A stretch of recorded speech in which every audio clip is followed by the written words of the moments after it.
எல்லோருக்கும் வணக்கங்க. இப்ப நம்ம பொதுவா வந்து இன்வாய்ஸ் ஜென்ரேட் பண்ணும்போது வந்து பாத்தீங்கன்னா நம்ம பார்ட் டீடைல்ஸ்ல ரெண்டு பார்ட் இருக்குங்க. ஒன்னு பில் டு ஷிப்டுங்க. அப்ப அதுல வந்து பில் டு அப்படிங்கிற டீடைல்ஸ்ல வந்து நம்ம ஜிஎஸ் நம்பர் இருக்கும், ஷிப்ட் டூல ஜிஎஸ் நம்பர் இருக்காது. ஒரு சில நேரத்துல வந்து பில் டூல ஜிஎஸ் நம்பர் இல்லாம அன்ரிஜிஸ்டர் பார்ட்டிக்கு பில் பண்ணுவோம். ஷிப்ட் டூல வந்து என்ன ஆகும்னா வேற ஒரு பார்ட்டி நேமா இருக்கும், அதுல ஜிஎஸ் நம்பர் போட்டு கொடுத்துருப்போம். அப்போ இந்த மாதிரி சினாரியோஸ் வரும்போது நம்மளுக்கு எதுக்கு வந்து இன்வாய்ஸ் வந்து பாத்தீங்கன்னா அப்ளிகபிள் ஆகும், எப்படி அதை மேனேஜ் பண்றது அப்படிங்கிற ஒரு டவுட்ல இருந்தீங்கன்னா இந்த வீடியோ வந்து உங்களுக்கானது. மறக்காம இந்த வீடியோவை ஸ்கிப் பண்ணாம ஃபுல்லா பாருங்க. வாங்க வீடியோக்குள்ள போலாம். ஸோ இப்போ நான் என்ன பண்றேன் அப்படின்னா இந்த ரெண்டு சினாரியாவும் உங்களுக்கு வந்து டேலியில நான் என்ட்ரியா போட்டு எதுக்கு வந்து இன்வாய்ஸ் அப்ளிகபிள் ஆகுது, எதுக்கு அப்ளிகபிள் ஆகலைங்கிறது வந்து நான் உங்களுக்கு இந்த இதுல வந்து காட்ட போறேன். ஸோ இப்போ கேட்வே ஆஃப் டேலியில இருந்துட்டு நான் என்ன பண்றேன் அப்படின்னா டிரான்சாக்ஷன்ல வவுச்சருக்குள்ள போய்க்கிறேங்க. ஸோ போயிட்டு ஃபர்ஸ்ட் F2 கொடுத்து பீரியட் நம்ம டேட் வந்து பாத்தீங்கன்னா கொடுத்துக்கலாம். ஸோ இப்போ இந்த இடத்துல நான் வந்து பாத்தீங்கன்னா டேட் வந்து பாத்தீங்கன்னா நான் ஜஸ்ட் செலக்ட் பண்ணிக்கிறேன். செலக்ட் பண்ணிட்டு இப்போ இந்த ஆர்கிடெக்ட்ஸ் அப்படிங்கிற ஒரு பார்ட்டி நான் செலக்ட் பண்றேன். செலக்ட் பண்ணியாச்சு. இப்போ இந்த ஆர்கிடெக்ட்ஸ் அப்படிங்கிற பார்ட்டிக்கு வந்து ஜிஎஸ்டி நம்பர் இருக்குங்க. ஸோ அவங்களுடைய அட்ரஸ், ஜிஎஸ்டி நம்பர் எல்லாமே வருது. இப்போ பில் டூல வந்து இவங்க ஆர்கிடெக்ட்ஸ்ங்கிறத செலக்ட் பண்ணிட்டேன். இப்போ ஷிப்டோ அப்படிங்கிற இன்னொரு ஆப்ஷன்ல வந்து நம்ம என்ன பண்ண போறோம் அப்படின்னா ஆர்பி கார்மெண்ட்ஸ் அப்படிங்கிற இன்னொரு நம்ம லெஜரை செலக்ட் பண்றோம். அவங்களுக்கு வந்து கவனிச்சீங்கன்னா தெரியும் ஜிஎஸ்டி நம்பர் கிடையாதுங்க.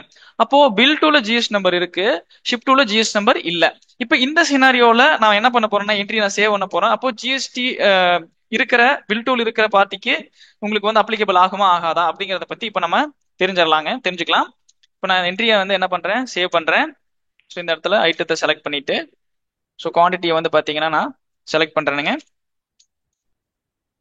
பண்ணியாச்சு. இப்போ இந்த டீட்டெயில் எல்லாம் சேவ் பண்ணதுக்கு அப்புறம் சிஜிஎஸ்டி அண்ட் எஸ்ஜிஎஸ்டி நான் கொடுக்குறேன். கொடுத்த உடனே இங்க பாத்தீங்கன்னா தெரியும் உங்களுக்கு ஆட்டோமேட்டிக்கா நான் வந்து வேல்யூஸ் கொடுத்த உடனே வந்து பாத்தீங்கன்னா உங்களுக்கு இந்த ரெண்டு டீட்டெயில், அதாவது இவேபிள் டீட்டெயிலும் அப்ளிகபிள் ஆகுது, இன்வெஸ்ட் டீட்டெயிலும் அப்ளிகபிள் ஆகுதுங்க. ஸோ அப்போ உங்களுக்கு தெரியும் இங்க எஸ் கொடுத்தோன்னே இவேபிள்க்கு உண்டான டீட்டெயிலிங் இது. ஸோ இது காமனா வந்து பாத்தீங்கன்னா இந்த த்ரெஷோல்ட் லிமிட் தாண்டோனே வந்து பாத்தீங்கன்னா உங்களுக்கு இது அப்ளிகபிள் ஆயிருக்கும். இந்த இடத்துல கவனிச்சீங்கன்னா தெரியும் இன்வெஸ்ட் டீட்டெயில் வந்து பாத்தீங்கன்னா உங்களுக்கு இங்க அப்ளிகபிள் ஆயிருக்குது. பில் டு பிளேஸ் வந்து பாத்தீங்கன்னா திருப்பூர் அப்படின்னு இருக்கு, ஷிப் டு பிளேஸ் காங்கேயம். அப்போ பில் டு வந்து எந்த இடத்துக்கு பண்றோமோ அந்த பிளேஸ் இந்த இடத்துல மறக்காம கொடுத்துக்கோங்க. ஷிப் டு மெட்டீரியல் எந்த இடத்துக்கு நீங்க டெலிவரி பண்ண போறீங்களோ அந்த பிளேஸ் தான் நீங்க இந்த இடத்துல கொடுக்கணும். நீங்க பில் டூல கொடுக்கக்கூடிய பிளேஸை நீங்க காப்பி பேஸ்ட் பண்ணாதீங்க. எப்பவுமே இதை வந்து நீங்க மறக்காம இன்வாய்ஸ் ஜென்ரேட் பண்ணும்போது கவனிச்சு நீங்க இதை வந்து பாத்தீங்கன்னா கொடுத்துக்கோங்க.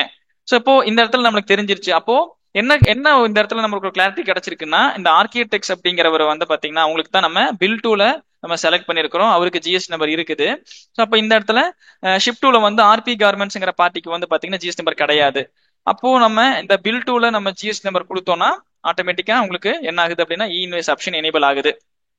இப்போ இதை நான் என்ன பண்றேன் அப்படின்னா உங்களுக்கு இந்த என்ட்ரி நம்ம வந்து பாத்தீங்கன்னா சேவ் பண்றோம். ஸோ ஆட்டோமேட்டிக்கா இந்த இவி பில் அண்ட் இன்வாய்ஸ் ரெண்டுமே வந்து பாத்தீங்கன்னா ஜென்ரேட் பண்றதா அப்படிங்கிற ஆப்ஷனா கேக்குது. ஸோ இந்த இடத்துல நான் நோ கொடுத்துக்கிறேங்க. ஸோ நோ கொடுத்துட்டேன். இப்போ இன்னொரு அடுத்த சினாரி நம்ம பார்க்க போறோம். இப்போ ஷிப் டூல வந்து பாத்தீங்கன்னா ஜிஎஸ்டி நம்பர் இல்லாம நம்ம பண்ணியிருந்தோம். இப்போ பில் டூல ஜிஎஸ்டி நம்பர் இல்லாம நம்ம ஒரு என்ட்ரி போடலாம். இப்போ நான் என்ன பண்றேன் அப்படின்னா சேம் உங்களுக்கு ஸோ அதே தேதியில ஸோ இப்போ ஆர்பி கார்மெண்ட்ஸ் அப்படிங்கிறத நான் ஃபர்ஸ்ட் செலக்ட் பண்ணிக்கிறேன். செலக்ட் பண்ணிட்டு பில் டூல வந்து நம்ம என்ன பண்ணியாச்சு ஆர்பி கார்மெண்ட்ஸ் அப்படிங்கிற அந்த பார்ட்டியை வந்து செலக்ட் பண்ணிட்டு ஜிஎஸ்டி ரிஜிஸ்ட்ரேஷன் டைப் கவனிச்சீங்கன்னா தெரியும் இங்க அன்ரிஜிஸ்டர்ட் இருக்குங்க, ஜிஎஸ்டி நம்பர் கிடையாது இவங்களுக்கு. ஸோ அப்போ இந்த இடத்துல நான் என்ன பண்றேன் ஆர்கிடெக்ட்ஸ் அப்படிங்கிற ஜிஎஸ்டி நம்பர் இருக்கக்கூடிய பார்ட்டியை செலக்ட் பண்றேன். மெட்டீரியல் டெலிவரி ஆகிறது வந்து இவங்களுக்கு டெலிவரி ஆகுது. அப்போ இவங்களுக்கு வந்து என்னன்னா கவனிச்சீங்கன்னா தெரியும் இந்த இடத்துல ஜிஎஸ்டி நம்பர் இருக்குதுங்க. ஸோ அப்போ நான் என்ன பண்ணிக்கிறேன் திருப்பி வந்து சேவ் பண்றேன். ஐட்டம் சேம் உங்களுக்கு வந்து பாத்தீங்கன்னா அந்த ஐட்டத்தை செலக்ட் பண்ணிட்டு ஸோ நான் அதே வேல்யூ வந்து பாத்தீங்கன்னா இந்த இடத்துல நான் கொடுக்குறேன். என்டர் என்டர் கொடுக்குறேன். ஸோ இப்போ உங்களுக்கு சிஜிஎஸ்டி அண்ட் எஸ்ஜிஎஸ்டி கொடுத்தாச்சு. கொடுத்தோன்னே இங்க பாத்தீங்கன்னா ப்ரொவைட் ஜிஎஸ்டி இவி பில் டீடைல்ஸ் ஆப்ஷன் மட்டும்தான் உங்களுக்கு எனேபிள் ஆயிருக்குது. இன்வாய்ஸ்க்கு உண்டான டீடைல்ஸ் வந்து இந்த இடத்துல உங்களுக்கு எனேபிள் ஆகல. இப்போ இதை நான் சேவ் பண்றேன்.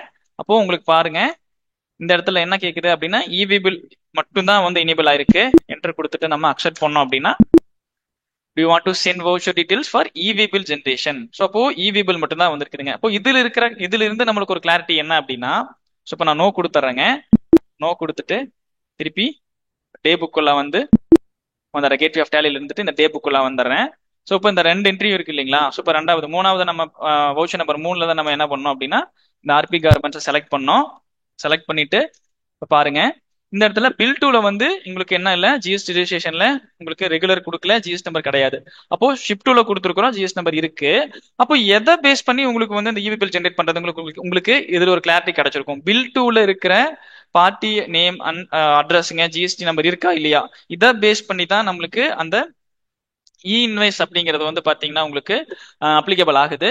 நீங்க ஷிஃப்ட் டூ பேஸ் பண்ணி என்ன ஆகாது அப்படின்னா உங்களுக்கு அந்த இ இன்வைஸ் ஆப்ஷன் எனேபிள் ஆகாதுங்க. ஷிஃப்ட் டூல நீங்க அன்ரிஜிஸ்டர் கொடுத்தாலும் சரி, இல்ல நீங்க ரிஜிஸ்டர் ஜிஎஸ் நம்பர் கொடுத்தீங்கனாலும் சரிங்க, அதுல இருக்கிற பார்ட்டி நேம் இல்ல ஜிஎஸ்டி நம்பரை வந்து அதை கன்சிடர் பண்ணாது. பில் டூ மட்டும்தான் இ இன்வைஸ்க்கு வந்து பாத்தீங்கன்னா முக்கியங்க. ஸோ இந்த வீடியோ உங்களுக்கு வந்து ரொம்ப யூஸ்ஃபுல்லா இருந்திருக்கும்னு நினைக்கிறேன். இதே மாதிரி டேலியில் இருக்கக்கூடிய சின்ன சின்ன விஷயங்களை கத்துக்கணும்னு நீங்க நினைச்சீங்கன்னா மறக்காம நம்ம விவி இன்ஃபோடெக் யூடியூப் சேனலை சப்ஸ்கிரைப் பண்ணுங்க. தொடர்ந்து நம்மளுக்கு இதே மாதிரி சப்போர்ட் கொடுத்துட்டே இருங்க. தேங்க்ஸ் ஃபார் வாட்சிங்.